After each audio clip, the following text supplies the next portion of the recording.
Sign up for free now and never miss the top royal stories again. Subscribe. Invalid email. We will use your email address only for sending you newsletters. Please see our privacy notice for details of your data protection rights. BBC Breakfast kicked off this week with Dan Walker and Louise Minchin at the helm once more, reflecting on some of the biggest headlines dominating the news today. However, amidst the latest news headlines was a report on 80-year-old former music teacher Paul Harvey, who's been creating music while living with dementia.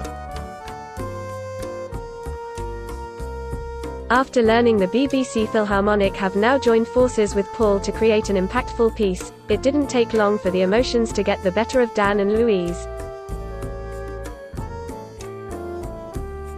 Louise introduced Paul's story to BBC Breakfast viewers at first, saying, "You might have seen here on Breakfast, we've been following the story of 80-year-old Paul Harvey, the former music teacher living with dementia, whose skills on the piano turned him into an internet sensation."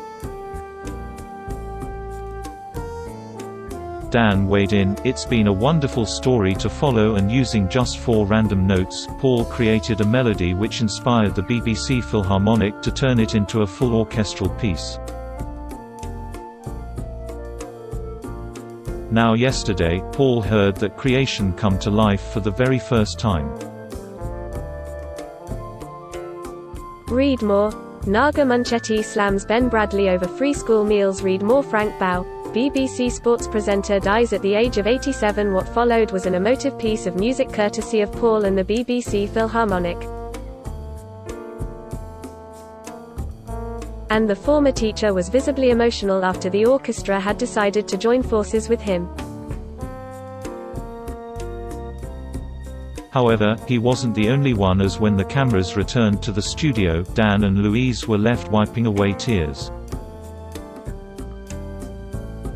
"There's nothing like bringing a tear to your eye at 6:25, Louise said as Dan wiped away a tear. "What's going on?" Dan then chimed in as Louise also began to swab away tears. "It's only 6:25, it's ridiculous." Both Louise and Dan did just about manage to regain their composure to move on with today's show. However, they weren't the only two touched by Paul's story, as breakfast viewers at home were also left in floods of tears.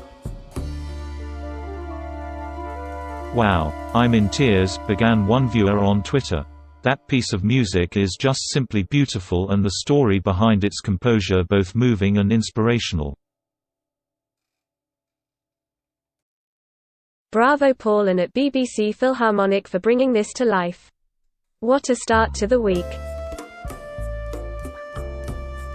Don't miss BBC Breakfast viewers outraged by car crash, Hancock and Walker chat. Adil Ray shut down by Tobias Ellwood on GMB. Charlotte Hawkins snaps at GMB's Adil Ray's awkward interruption. A second agreed, "That piece of music is absolutely beautiful." "What a wonderful start to the day. Amazing, wonderful piece of music and wonderfully arranged and performed," said a third. "Huge congratulations to Paul. This highlights the importance of music in times of trouble and how it can lift the morale of the nation. God bless him and his family and best wishes to all." With a fourth weighing in, "This tune made me cry. So beautiful. My mum has Alzheimer's and has lost almost every memory and skill. I hope Paul can hold on to his music." Trending. Read more. Adil Ray shut down by Tobias Ellwood on GMB. Elsewhere on BBC Breakfast, Dan and Louise welcomed the Health Secretary Matt Hancock onto the show. The MP faced questions about the track and trace app as well as footballer Marcus Rashford's campaign to see the free school meal scheme extended into the school holidays. However, it's safe to say not all viewers were impressed with the interview, with some branding it a car crash and embarrassing. BBC Breakfast continues weekdays at 6 a.m. on BBC One.